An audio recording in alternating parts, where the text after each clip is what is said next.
नमस्कार दर्शक बंधु मु आज एही वीडियो रे आपण माननकु कहिबाकू जाउछि नडिया दहीदिया मिसामिसी किपरि प्रस्तुत करंती। जदि आपण माने केही चैनल रे नुआ थांती चैनल को सब्सक्राइब करंतु एवं पाखरे आसुथिबा बेल आइकन टी उपरे प्रेस करी पुनी ऑल नोटिफिकेशंस उपरे क्लिक कर दियंतु। ताहेले एमिति जहा भी किछि नुआ नुआ रोसई संबंधी वीडियो अपलोड करी सर्वप्रथम आपण माने देखा पाई परिबे एवं चैनल को यथेष्ट मात्रा रे लाइक शेयर करने को भूलिबेनी।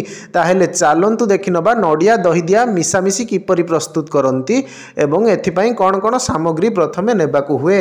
प्रस्तुति सामग्री 3 कप कोरा नडिया, 12टा कंचा लंका, 2 चामच जीरा, 2 कप पानी, 2 कप खांटी फेंटा खट्टा दही, 400 ग्राम देसी आलू, 400 ग्राम पानी कखारू, 3टा कंचा कदली, 350 ग्राम, 3टा सजना छुई, 1/4 केजी कखारू, 100 ग्राम सिंब, 5 चामच लूण, 3/4 चामच हलदी गुंड, 2 डाल भृसंग पत्र, 3 बड़ चामच नडिया तेल।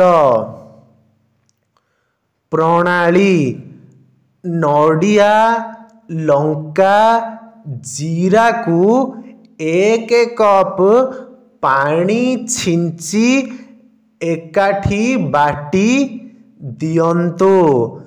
दही मिसेई भल करी गोलेई दियंतु। कुकर रे बड़का 1 कप पानी पकेई नडिया बटा भृसंग पत्र ओ तेल व्यतीत अन्य समस्त उपादान मिसेई भल करी गोलांतु।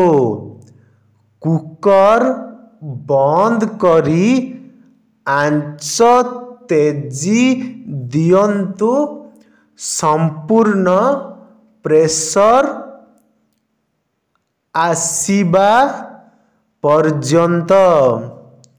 संगे संगे आंच उपरु ओल्हेई देई तार भेंट वेट को सामान्य टेकी देई प्रेशर छाड़ी दियंतु। कुकर खोलंतु।